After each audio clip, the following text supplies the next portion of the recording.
Series 4 of My Greek Odyssey sees us travelling through the southern islands of the Dodecanese, from Kos to Simi and Rhodes, all the way down to Kastellorizo. It's a region of Greece with significant influence from Asia Minor, and landscapes quite unlike other parts of the Mediterranean.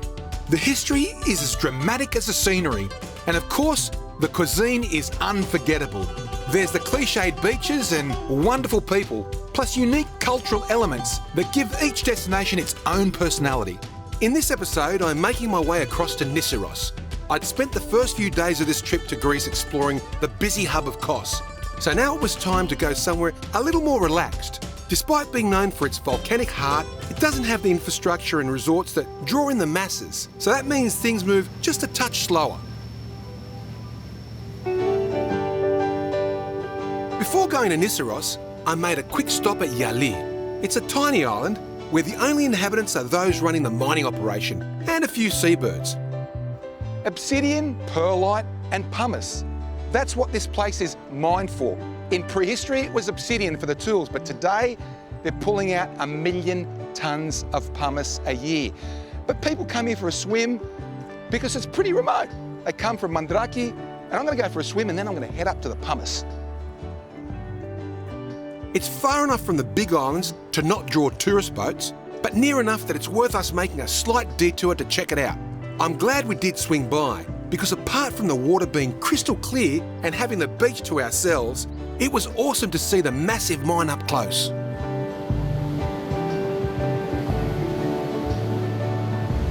We're up early this morning because we're heading to the island of Nisiros. Now, it's more a volcano than an island. It's 8 kilometres in diameter, and there are a number of people living there. But the significant thing is it's probably the best volcano in all of Greece. And we're meeting a volcanologist, which is awesome. Not only is he just a volcanologist, but he is the preeminent volcanologist in all of Greece. So I'm really excited. So get us into warp drive, Captain. Let's go. Let's go. From tip to tip, Nisiros is a little over 2 nautical miles south of Yali. This close proximity has afforded Nisiros the responsibility of governing it, and therefore benefiting from its tiny northern neighbours' significant mining royalties. Consequently, Nisiros is a wealthy island and doesn't need to chase tourism dollars. This has a significant impact on the fabric of the place. There's little of the modern development that's built to service the travel industry. Quite often, the layering of resorts, souvenir shops and constant movement of people ruins the soul of a place. So Nisiros is one of those few islands that has remained true to its identity and hasn't changed architecturally or culturally for over a century. I'm willing to admit that it's not the prettiest island in Greece. However, most visitors come to escape the crowds or are intrigued to explore the still active volcano. For me, I was just excited to meet a volcanologist for the first time. Volcanic activity started at 2.5 million years before present in South Kos. Then we had a very large explosive eruption, what we call the Kos Plateau Tuff, which covered the whole area in Turkey, Kalimnos, Tilos, etc. And after this, we have the growth of Nisiros above sea level. Above sea level, right, okay. Then we have a period from 150,000 years up to 60,000 years, which build up an ice stratovolcano, an ice volcano, a height about 700, 800 above sea level, all the typical form of the volcano. Then we have 2 large explosive eruptions, one at 60,000 years before present, and the second at 50,000, which destroyed half of the volcano, created the caldera that we found.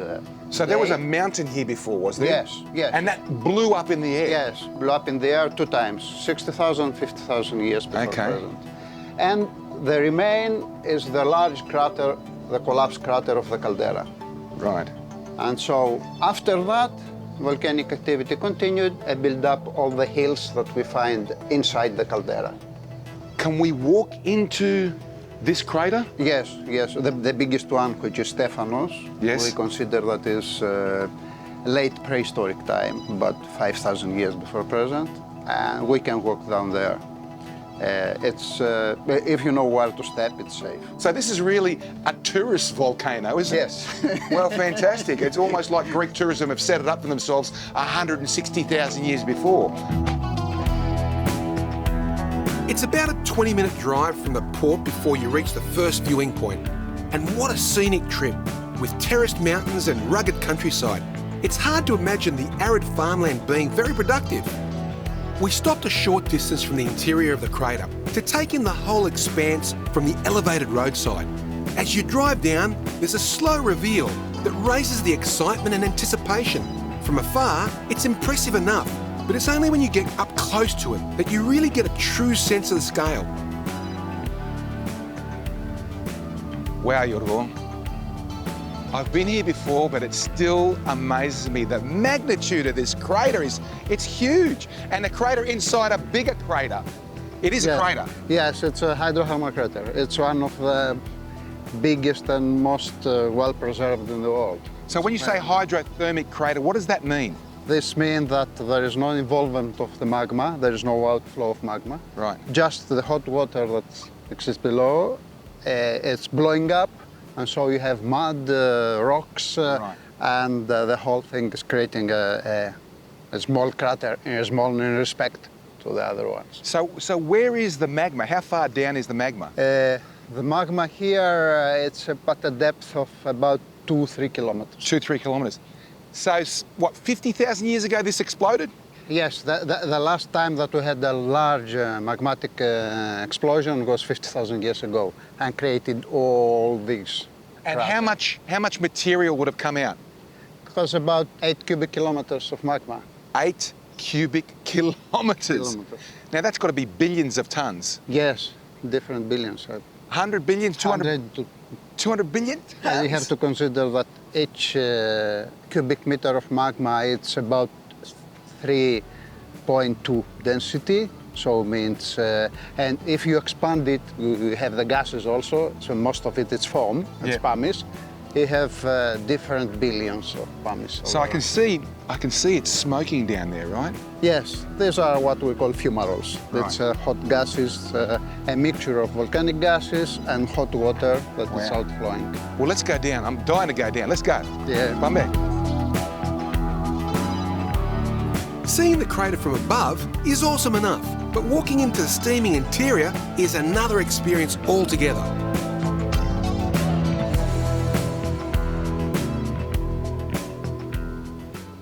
It's starting to get hot down here. Yes, it's hotter. As you move down, the surface temperature down there is 100 degrees. 100 degrees? Yes. So it's... I hope I don't burn my shoes. No. Modern plastic is effective. Yeah, great. But you have to consider that in some places it's quite thin. So you can see there are mud pools, boiling mud, and everything below it's fluid material. Below us? Yes. Wow. So... So we've got to be careful. It's better, yes, to be careful, to know where you step. Yeah. Having walked into the crater many years ago, this was no surprise. But it's still an exciting experience. It's almost like I was on another planet or walking through a primordial Earth. If you ever visit, I suggest you get a guide to show you around. There are a number of operators that can not only take you in safely, but their insights make the experience all the more memorable. So I get that strong smell of sulfur from when we walked down the crater. Yes, it's hydrogen sulfide. Hydrogen sulfide, yeah, mate, and it's killing me right now. And it's very soft under here. Yeah, hard over there, soft here. Be careful because it's not so stable. And so you say it's not stable? A lot of vacuum below. So it's a thin skin of material we step on. It's very soft. And below that, below what is it? It's mud. I saw it boiling over there. Can we just go and have a quick look? Yes. Where it's boiling, or is it's too dangerous? That's why these places are fenced off. Be near to me. Yep, I will stand next to you. Don't you worry about that. Don't you worry about that. I will stand right next to you. I can feel the heat now. Be careful here. Yep. Oops. We pass from here. It's very dangerous coming down here. So I think the key is to stay on the white areas, isn't it? Yeah. Oh, there it is. Wow. So what's that bubbling up now? What's the bubble? The bubbles is carbon dioxide, hydrogen sulfide, a little bit of methane. Methane, hydrogen sulfide, and carbon dioxide. Carbon dioxide, mostly. The highest percentage is carbon dioxide. Right.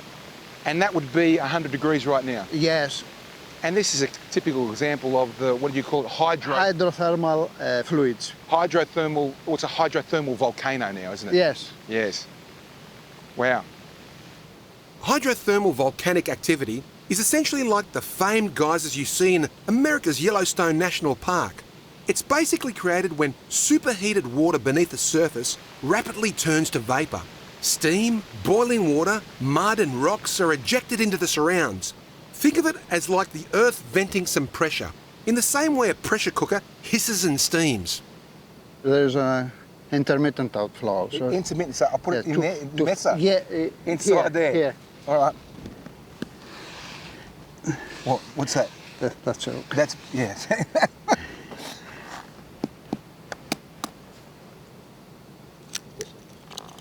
Oh man, look at that cook. In a matter of seconds, that's cooking. Oh, I just got a lot of heat there. It's intermittent. Why is it intermittent? Yes, there are pulses of gases coming from Right. below. It's not a continuous flow. But Yorgo, bit of a problem here. It's overcooked. I can't eat that egg. No. It's a bit overcooked. So I'll just leave it. It's don't you think? about 10% will be sulfuric acid, so it's better not. Let's stay away from the sulfuric acid, eh? Bummy. Let's go. Oh, that was good.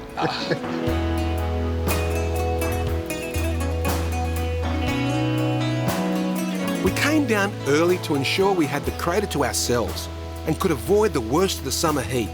But throughout the day, there's a steady stream of adventurous visitors, ranging from couples and families right through to school expeditions.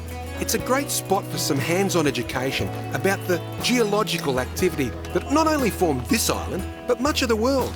A word of warning though, wear covered shoes, bring a bottle of water, and come in the morning. It's hot enough thanks to the steaming vents, let alone the blazing sun reflecting off the white stone. Throughout the centuries, the people of Nisiros have adapted to their surrounds. There's not only farms in the caldera, but on the rim of the crater are a couple of villages. Perched high above the steaming basin, the views are spectacular. However, time hasn't been kind to them, especially the last 100 years. But thankfully, they seem to be bouncing back. After a morning in the caldera, you've got to come up to Emborio, this beautiful little town. In 1981, there was hardly anyone living here, but now they've fixed it up and it's a typical Greek village. And here at the Balkoni restaurant, I've been told by Yorgo that the food is really, really good. So I'm looking forward to a feed because I'm starved. Starved. The meal was everything Yorgo said it would be. Simple island dishes cooked using locally sourced ingredients. There's no need to go over the top with presentation or complexity. With Greek food, if you do the simple things right, you'll always make the crowd happy. Walking lunch off allowed me the chance to explore the town and its people. It might be a little tired and run down in parts, but overall it has this discreet charm and you can see that it's slowly being restored. Even in its somewhat deteriorated state, you can understand the attraction to living up here. There's a serenity about it, and the views really are stunning.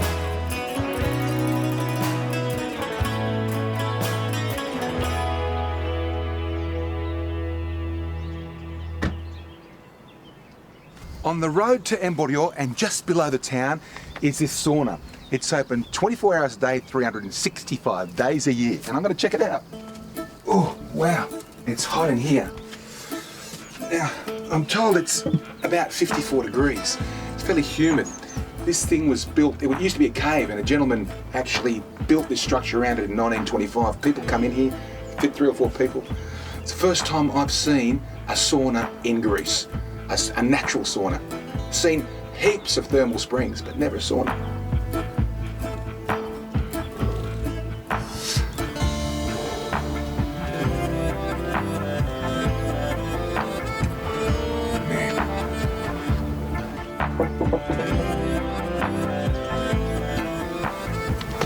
Well, definitely time for a dip in the Aegean.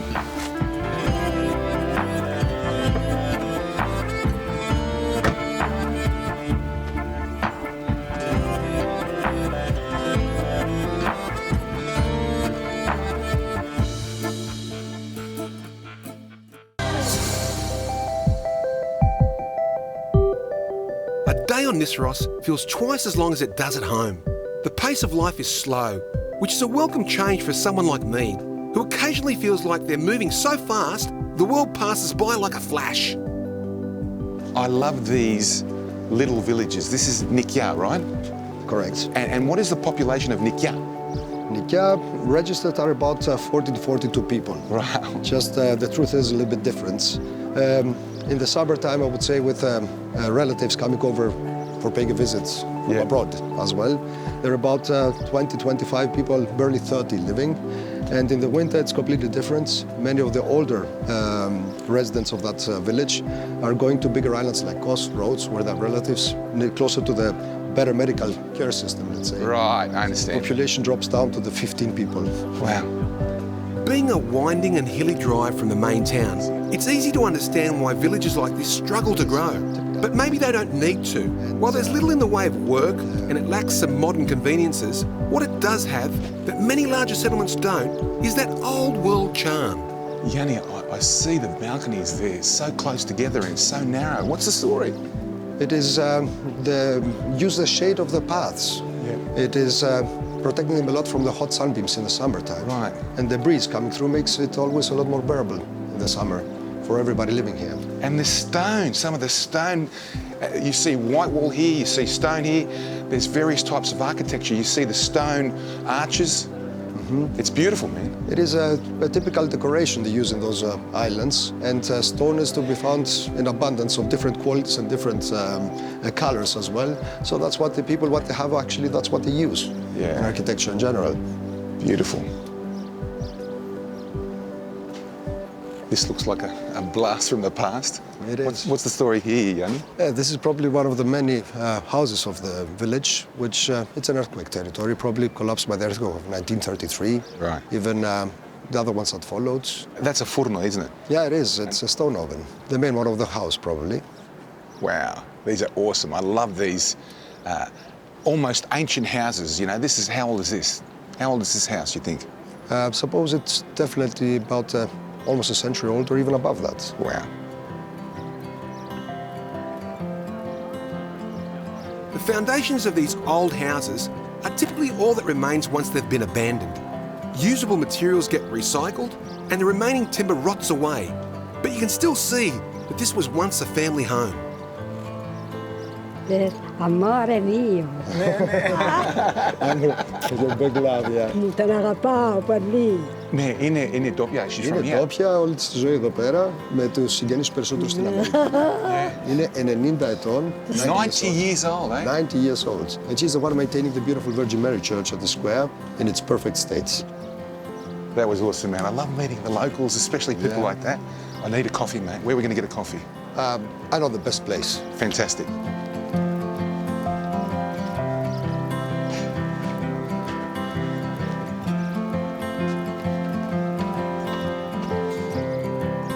Amazing spot, isn't it? Yanni, you know how to pick the spots, mate. To me, this is the quintessential square in a village, you know, the cafenil, the steeple. The church. Let's have a coffee there. Ella. Let's Ella. have a go.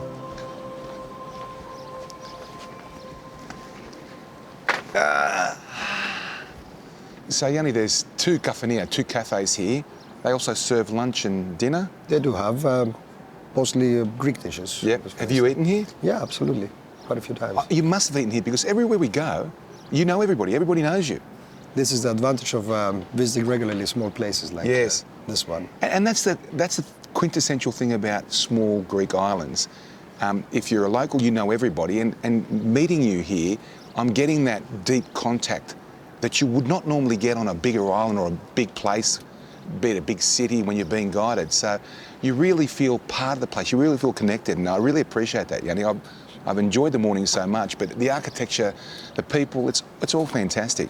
And remember that I've been on because of my profession, I've been on quite a few islands of Greece. Yes. But Nisiros is on, let's say, the highest spot of my heart. Is that right? The one I love the most. Yes. And therefore I never, let's say, have any drawbacks for coming over again and again with groups to this island. Right. Awesome, man. Sitting there with Yanni, drinking coffee and listening to his stories was an enlightening way to spend some time. I'd like to think I'll someday be one of those wrinkled old guys, sipping on my drink, talking politics and playing backgammon in the town square. I've got the wrinkles and the big opinions. Now all I need is to slow down and learn how to play backgammon. The crater. I saw it with George the other day and I saw the geology and it was fantastic, man. It was awesome. Yeah, George gave you the scientific version of how the whole island was actually created.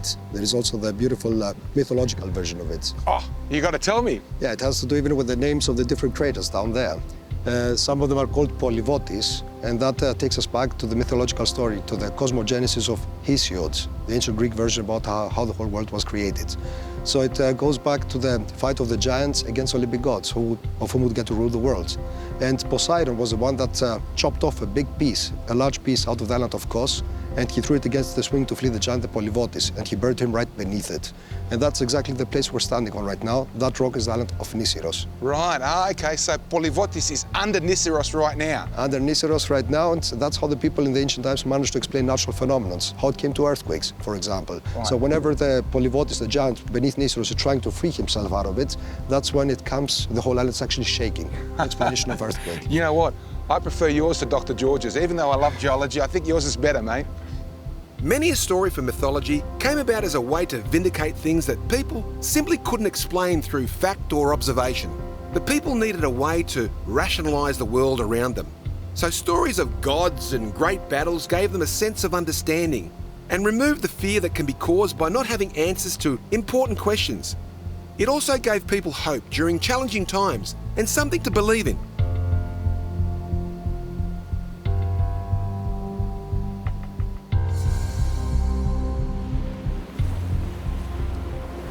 The coastal road covers only a third of the island's perimeter, so it's just a short drive to see the few beaches that Nisiros has on offer.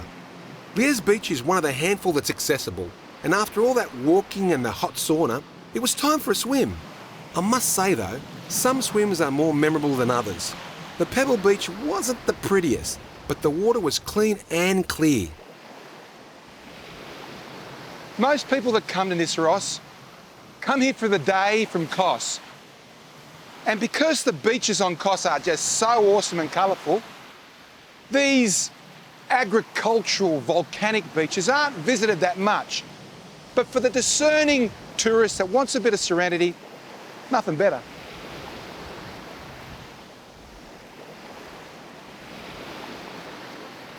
There were just a few people on the beach, relaxing in the eerie quiet. The lapping water created a soothing soundtrack, and as I sipped my coffee, I noticed that this was one place where no one lined up to stand in front of the camera. In fact, it was as if the camera didn't exist. I was getting into their groove and starting to embrace the pace of the environment around me. It's almost a step back in time. No one was on their mobile talking or texting. People sat in silence, thinking, reading, and absorbing the scenery.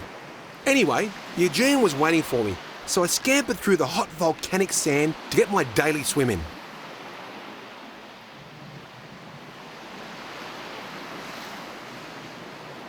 Even though this might not have been one of those cliched white sandy beaches with warm clear blue water, it had its own personality that made it memorable in its own right. Maybe it was the fact that it was a contrast to the beaches I normally visit, or the simplicity of the rustic cafe at the end of the road. Whatever the case, it's worth the drive to have a coffee and a swim in what's as peaceful a place as any you'll come across. Heading back to the boat, we were just in time to see off the day trippers from the island of Kos. Throughout the peak season, organised tours, walkers and cyclists come here in their droves. After a big day of exploration, they're all no doubt tired, but each one of them leaves with a smile. I, on the other hand, was on kitchen duty with Kyriako and looking forward to another lesson from the master. It also turned out to be a local spin on a traditional Greek recipe. Καλημέρα Κυριάκο, τι γίνεσαι? Πολύ ωραία πράγμα. Τι θα φτιάξουμε σήμερα? Θα φτιάξουμε ρεβιθοκεφτέδες. Ρεβιθοκεφτέδες, which is chickpea balls, and it's gluten free, isn't it? Ναι, το αλεύρι μας είναι gluten free. Ωραία. Λίγο. What do we do? Είναι τα ρεβίθια μουθλιασμένα από χτες. Τα έχουμε βάλει στο νερό από χτες το βράδυ. Okay, let's go. So these chickpeas have been soaked overnight and he's drained them and we're about to mash them up. Let's go. Well, we can't mash them up all together. Got to be done bit by bit, obviously.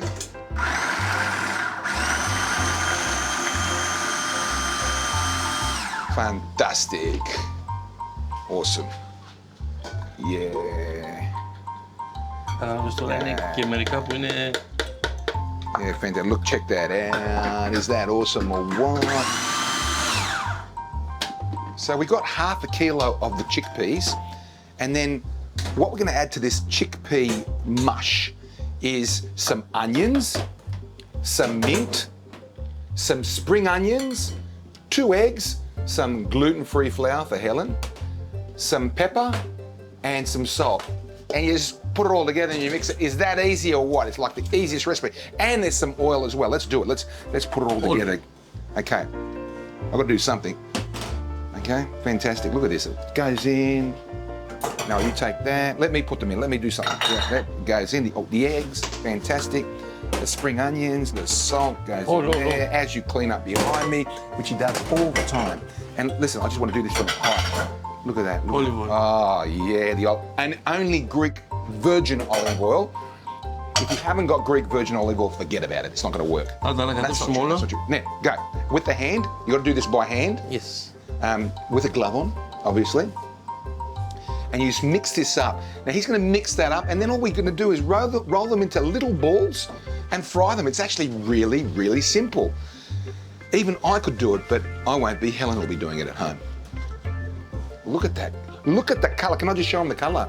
Look at the colour in there. If you look at the chickpeas, they're not fully mashed up. They're sort of 3/4 blended so that they're chunks in there. So when you eat the ball, the chickpea ball, you get these little pieces that are in there and they get stuck in your teeth. It's fantastic.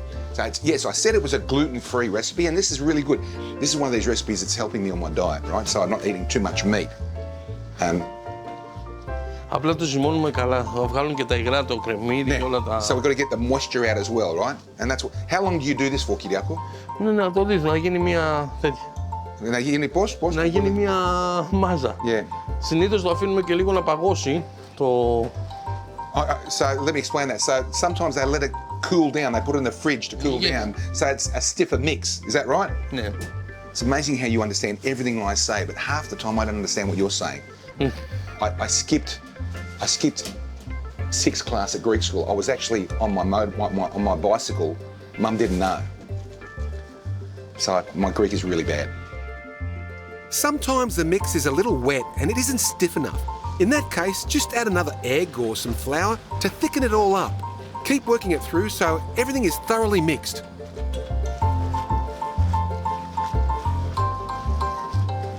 Έτοιμος και μαγείρι. What are we going to do now? Θα φτυγανίσουμε. Ready to fry. Let's go. And the oil's warm, which is great. Fantastic. What sort of oil are we using there? Sunflower oil? Corn oil. Corn oil. Don't use olive oil to cook in. If you use olive oil, what you're doing is you're changing the molecular property of the olive oil and you're ruining it, you know? So use something that can cook at that temperature.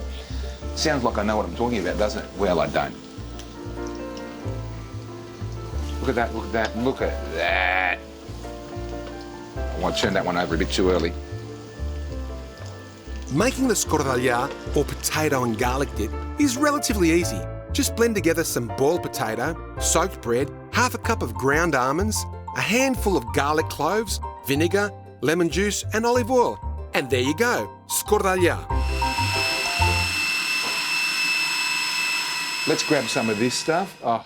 Θα δοκιμάσετε. No chance. No chance am I going to try it, mate. No chance in the world. It's just such a pungent smell. I mean, the Greeks die for it. Okay, you're going to try it, right? And I'm going to try it. I'm going to try it without that skordalya. How is it? Now try it with this there. Δεν είναι τόσο... Right. Θα το πάρω. Yeah. Awesome. Awesome. It's like eating potato chips, but it's healthy. It's vegetarian. This is vegan. This is actually vegan, Helen. It's vegan.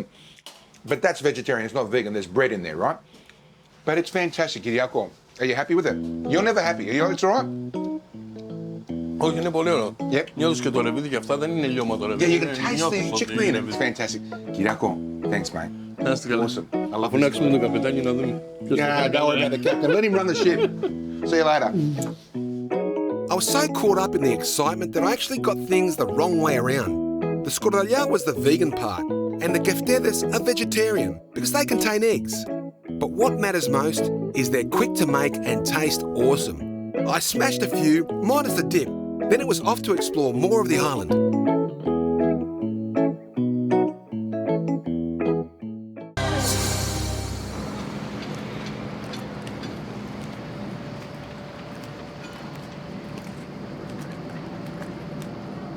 For such a small landmass, Nίσυros gets its fair share of day trippers. And like a lot of these less developed islands, the tourists leave just as quickly as they arrive. They don't come just to walk through the crater. They spend their time wandering the streets, swimming, cycling, and checking out the ruins.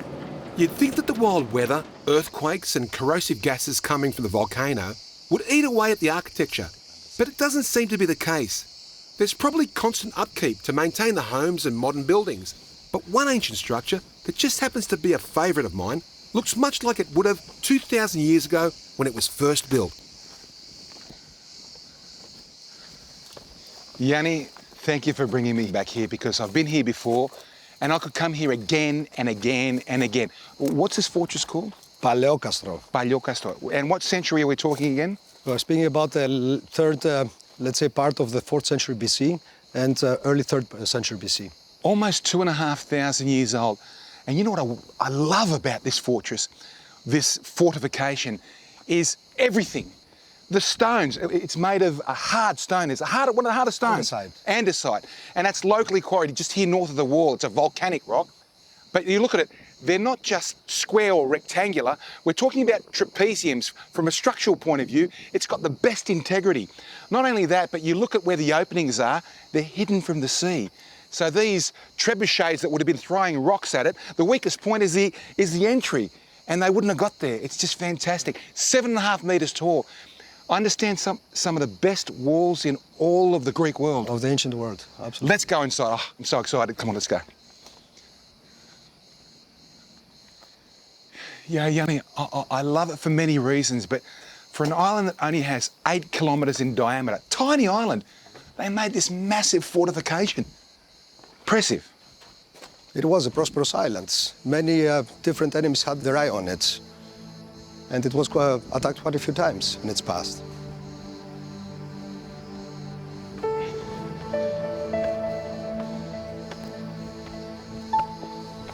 White steps. Yanni, I'm looking at this wall, and it's actually 2 walls, isn't it? 2 big stone walls. There's a wall on the outside and a wall on the inside. And they're filling in the middle. And they've filled it in the middle. It's actually like a composite wall. Nothing could penetrate this. Absolutely. You'd need an Exocet missile to penetrate this. It's just so solid. I just can't get over it, mate. They are unbelievable. The time it would have taken. Not less than 70, 80 years. Wow. Should we go down the stairs? Bum, man.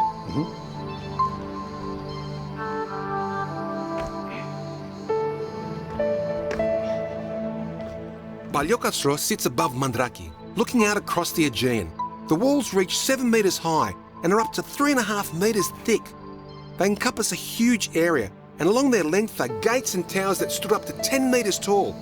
It's a magnificent fortification. Yanni, 2 centuries of walls sitting here. They used to protect something, but they're not protecting anything anymore. It's all empty, you know, it's sad. Not really. They're using it for concerts. They built stages on that flat area right in front of us, and with the place illuminated during the night, it makes a phantasmagoric atmosphere. Wow. So concerts here. I missed them, unfortunately. Anyway, mate, I really appreciate the day I've had with you, but we've got to move on. We've got a lot to do. Look at it. But let's just take a minute to have a look at this. Fantastic. These types of structures are a testament to the ingenuity of the builders and architects of ancient Greece. Yeah, they used slave labour to make the things, but it's the design, craftsmanship and construction methods that impress me the most. Something like this would have required thousands of man-hours to build, but the design and planning too would have been a massive undertaking.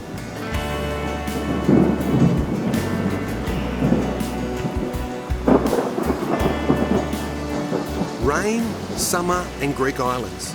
very rarely will you see all those words in the same sentence, because in Greece, it very rarely rains in summer. They trust the weather so much that all the festivals are held out in the open, but never say never. Today is the Festival of the Cross, Πανηγύρι του Σταυρού. And unfortunately it's raining and they've had to cancel it because they always have them out in the open air. It's Friday the 13th, so there may be something going on there, I don't know, but it never rains in Greece. The storm brought with it violent gusts of wind that whipped up the ocean. Even locals were surprised by it. The raindrops eventually turned from water to ice, with hail peppering the moored boats. It added plenty of drama to what would have been a serene afternoon. But as quickly as the wild weather arrived, it passed, revealing a spectacular sunset. And once again, Nisiros transformed back to the peaceful, pretty little island that I'd come to love.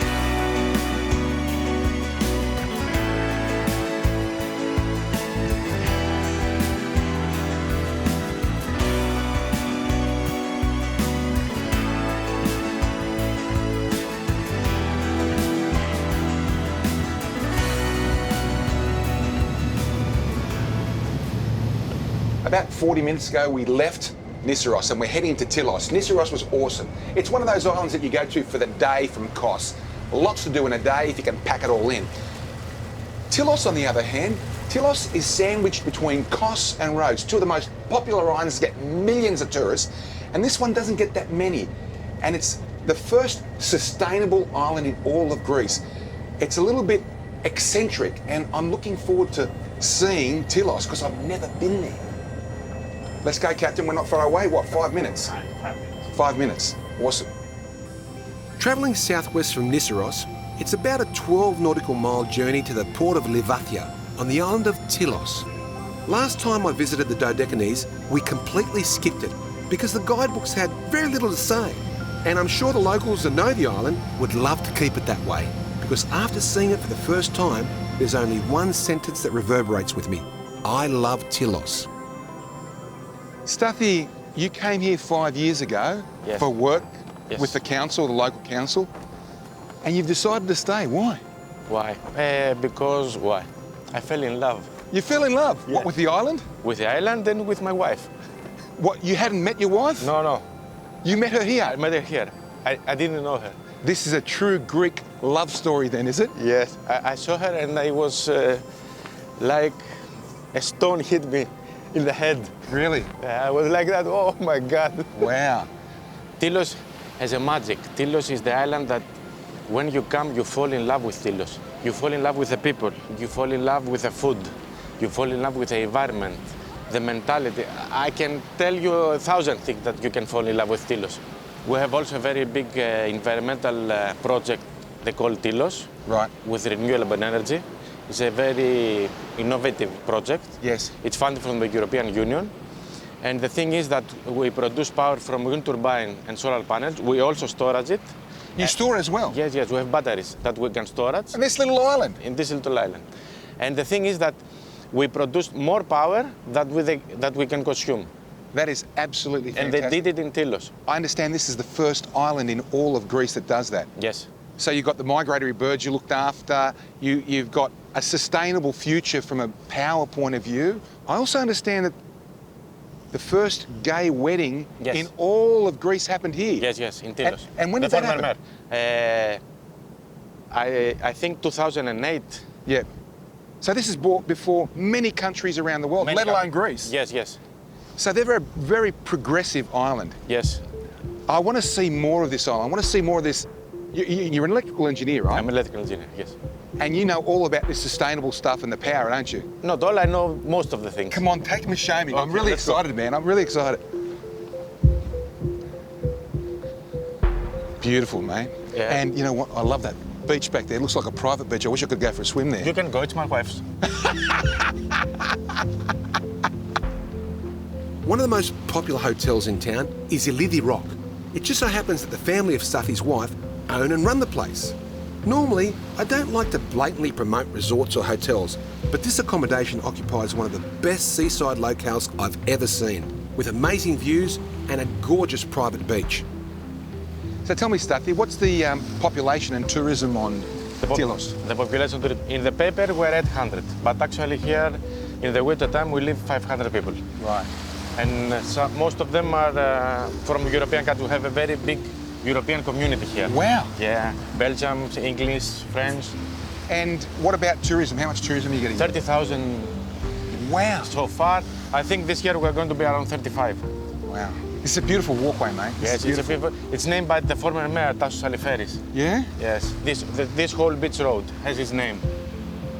Tasos Aliferis was a much-loved member of the Tilos community. His forward-thinking vision put into place many of the initiatives that today give the island its identity. And what is it, mainly families that come? They come families and people that like quiet vacation. We don't have like Mykonos here partying all of that. We're more quiet island. That's awesome. More family island. You need that, man. Man, I love it. The recycling as well. It's fantastic. We're trying to do recycling. It's good. It's good to try. You got to try everything, eh? Other than reusing old building materials, there's little in the way of recycling in Greece, but it's slowly catching on. Tilos leads the way with this and other green initiatives. We have some bikes that we give out to the community for free, and also another innovation that we did is we have a rechargeable station for hybrid cars and electrical cars that they can use it for free. And it's a solar channel. It's a solar channel, the panels are upstairs. And we do one more thing that I keep it a secret from you. Yeah? With that solar panels, we have free power in all the lamps at the beach road. Wow.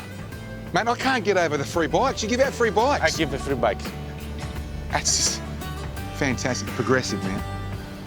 Who said nothing in life comes free? Here on Tilos, they're bucking the trend, trying to create an environmentally sustainable island that provides for its inhabitants. Former Mayor Tasos Aliferis may have had his life cut short by cancer, but his legacy continues today through the work of others on the island who also embrace the value of nature. It's beautiful, man. I know. It's beautiful. That's Even why though you fell in love with Tilos, eh? Even though it's pebbles, it's beautiful. In the next episode, my time on Tilos continues as I explore more of what this island gem has to offer.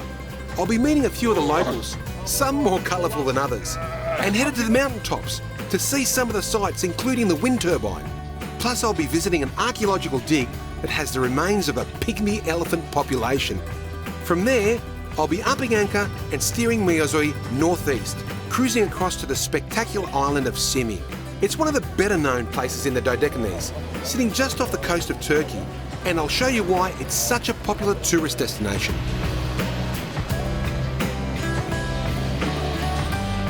To see more of My Greek Odyssey, head to our website at mygreekodyssey.com. There you'll find plenty to keep you entertained, including Kyriakos' awesome recipes.